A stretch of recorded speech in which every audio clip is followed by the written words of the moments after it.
I get kind of tired looking at these fishermen hanging around here like a lot of sour apples. But you're sort of different. During World War II, Allied intelligence services tried all kinds of things to play on the minds of Axis troops, from radio broadcasts, leaflet drops, to straight up using British cadavers to fool the Germans. No creative approach was spared as the Allies performed psychological judo against their enemies.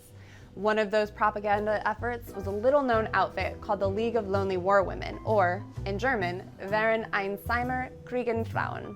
This shadowy unit of women went around Western Europe preying on the emotions of homesick Germans, trying to turn them against the war effort by making them think their wives and girlfriends were cheating on them, and in turn, lowering troop morale.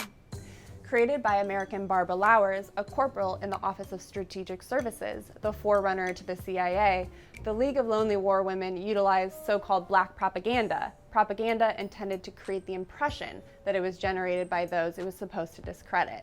Letters were airdropped to Germans in the field with the intention of casting doubt on their partner's faithfulness. The letters, according to historian Kelly Keith, were supposedly written by women back home, suggesting that they were seeking sex and relationships with others. The mission's purpose was to bring down German soldiers' morale by making them believe their wives and girlfriends were being unfaithful while they were off fighting the war. The Czechoslovakian-born Lowers was multilingual, which aided the Allies greatly in their war of disinformation.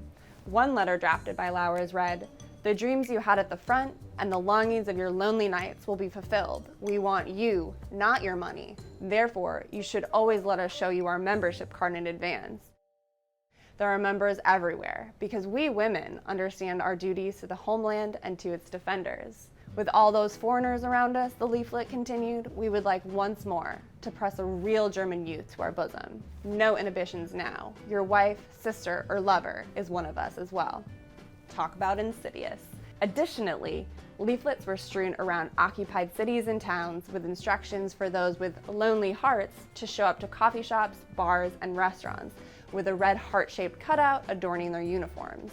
From there, a member of the League of Lonely War Women would meet up with them and subtly stoke their homesickness and frustrations with the war. According to later accounts by the CIA, countless Germans took the OSS agents up on their offer.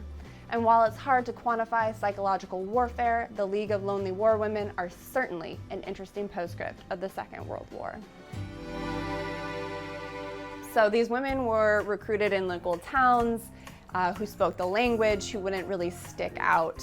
So the OSS would go in and recruit these local women to kind of pick up these German soldiers, and it was kind of their way of aiding the Allies. So they weren't outright told to sleep with the soldiers. Some would flirt. Obviously, sometimes that was where it was taken, but they weren't outright said, like, you had to sleep with these men. There was definitely just some flirting, some cajoling, and just to make them feel homesick, really. It's very Soviet Sparrow style, but.